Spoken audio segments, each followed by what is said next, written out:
Muy buenos días, estimados estudiantes. El día de hoy vamos a ver otros dos ejercicios de la teoría de portafolios, considerando por una parte la combinación de dos activos y por la otra excluyendo la condición de las ventas en corto.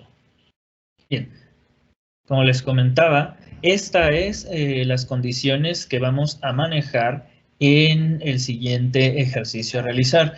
Notemos ahora que para el primer caso que veremos en este video, el segundo en total, vamos a maximizar ahora el rendimiento del portafolio. Recordaremos que en el ejercicio pasado lo que hicimos era minimizar el riesgo de dicha combinación de activos. Para efectos de este ejercicio, vamos a seguir tomando el ejemplo anterior donde combinábamos diferentes índices bursátiles. De hecho, yo lo que les sugeriría es copiar la hoja que empleamos en la sesión anterior, únicamente renombrándola con ahora el portafolio del máximo rendimiento. Una vez hecho esto, lo que vamos a hacer es nuevamente entrar al solver, pero ahora nuestra función objetivo no va a ser el riesgo del portafolio, sino el retorno esperado. Vamos a indicar. Ahora, en lugar también de minimizar, le vamos a pedir ahora maximizar. El cambio de la celda sigue siendo el mismo. Y aquí vamos a añadir las mismas restricciones que conocíamos. Por una parte, vamos a señalar que la suma de los dos activos nos tiene que dar, proporción de los dos activos, nos tiene que dar 100.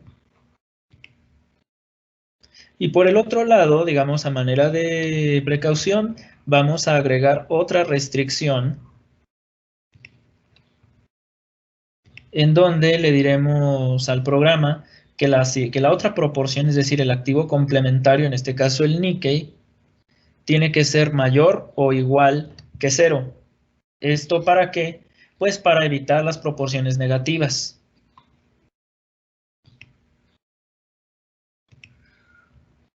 Una vez hecho esto, buscamos nuestro método de solución, que es el gradiente reducido generalizado no lineal, y le damos en resolver.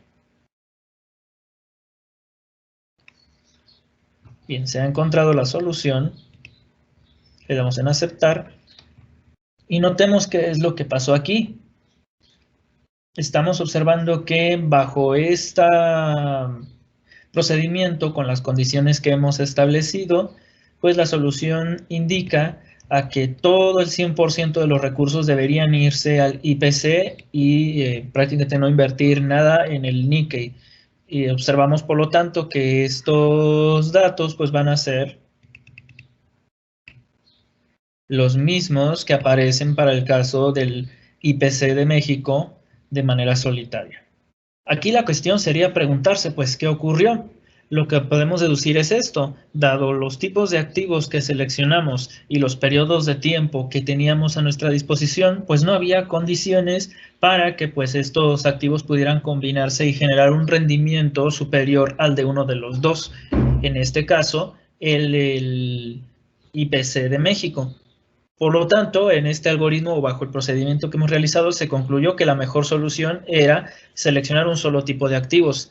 Sin embargo, pues esto no tiene mayor valor para nosotros, puesto que lo que queremos es diversificar. En este caso, pues lo que podríamos concluir es que con estos activos seleccionados no existe una combinación que permite reducir el riesgo de ambos, que es el primer ejercicio, más no una que permita incrementar el rendimiento.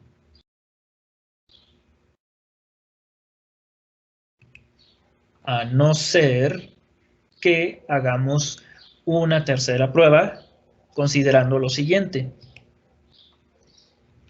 Recordarán, esta es una de las imágenes que aparecían en el material de Kurt y Tarradellas, ¿sí? Y esta restricción otras palabras, pues lo que nos quiere decir es que el riesgo del portafolio no debe sobrepasar un límite establecido, es decir, ellos puntualizan en que hay una variable de riesgo, un cierto valor de riesgo que consideran como límite y que no debería sobrepasarlo. Esta es una restricción más que nosotros no habíamos considerado. Únicamente estábamos buscando como el mínimo riesgo posible y el máximo rendimiento posible, que son estos dos ejercicios que teníamos aquí: minimizar el riesgo de ambos activos y maximizar el rendimiento de los activos seleccionados. Por lo tanto, ¿qué es lo que nos falta por considerar?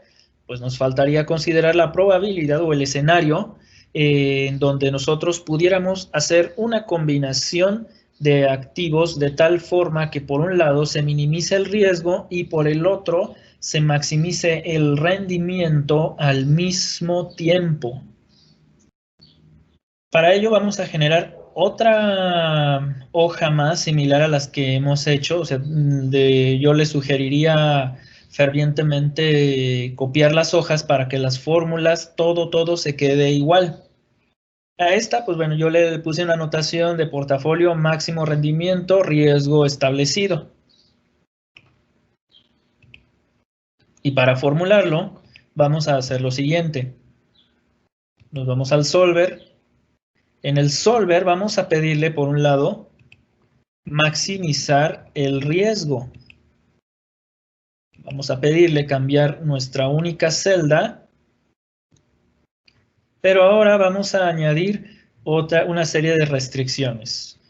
Es más, las anotaremos punto por punto para comprender de dónde vienen. Las dos primeras ya las conocemos, y esto es que esta celda, la suma, tiene que ser igual a 1 o al 100%. Vamos a añadir otra restricción, la cual es que esta celda, la proporción 2, la proporción complementaria, tiene que ser mayor o igual que 0, es decir, no queremos proporciones negativas. Pero ahora vamos a añadir la tercera. La tercera tiene que ver con el riesgo. Por lo tanto, la celda en cuestión que vamos a anotar es esta. Ahora, ¿cómo la minimizamos o cuál es nuestro riesgo preestablecido? Para ello, vamos a remitirnos a los datos individuales. Recordemos que estamos comparando IPC mexicano contra Nikkei 225, que son los dos activos que notamos como los más viables para combinarse en el caso de este ejercicio. Nos vamos a datos y notamos que de entre los dos activos, el que tiene el menor nivel de riesgo es el Nikkei, con 5.57%. Nos regresamos y por lo tanto vamos a señalar lo siguiente.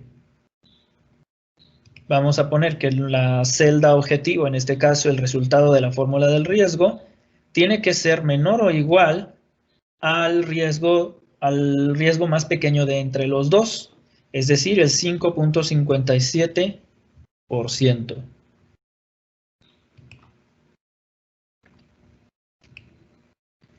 Y ya tenemos todos los resultados, ya tenemos, digamos, el llenado de los datos. Tenemos nuestra función objetivo, queremos maximizarlo moviendo esta celda y hemos agregado las restricciones.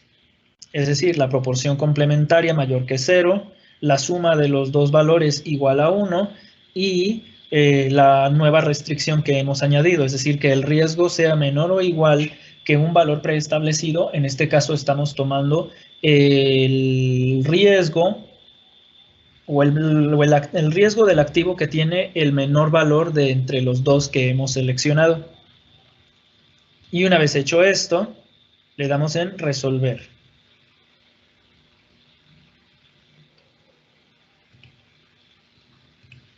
Pues efectivamente se ha encontrado una solución y veamos qué tenemos ahora. Tenemos una proporción de 75.29% es decir, invertir el 75.29% del capital en el IPC mexicano y el 24.71% complementario en el Nikkei. Se cumple la restricción de que sean proporciones positivas, que nos da una suma del 100%. La otra restricción que tenemos es que el riesgo fuera menor o igual al del valor del Nikkei, que en este caso es el 5.57%, lo cual también logró cumplir, por lo que entonces el único valor que nos faltaría ver es el del retorno esperado. Nos da un retorno de 0.90%. Al compararlo contra los datos individuales, pues notamos que este 0.90% de rendimiento del portafolio es superior tanto al Nikkei como al Standard & Poor's, pero pues comprensiblemente menor que el riesgo del IPC.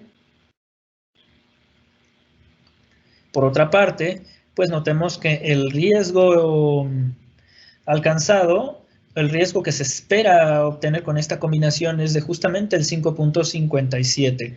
Es decir, logramos mantener el riesgo del Nikkei, pero elevar su rendimiento promedio gracias a esta combinación de activos a una proporción o a un valor mayor que el del propio Nikkei individual y el Standard & Poor's individualmente. De esta manera, pues, hemos conseguido, al menos tratándose de estos dos activos, hemos conseguido una combinación que podríamos considerar de ideal, ya que hemos logrado tener el mínimo riesgo posible acompañado del máximo retorno esperado. Con esto, pues bueno, podemos darnos una idea de cuáles son, digamos, las mecánicas y los movimientos a la hora de realizar estas inversiones. Existen otros movimientos, como es el caso de las ventas en corto, el cual será objeto de estudio de los ejercicios subsecuentes. Esto sería todo por ahora. Muchas gracias por su atención.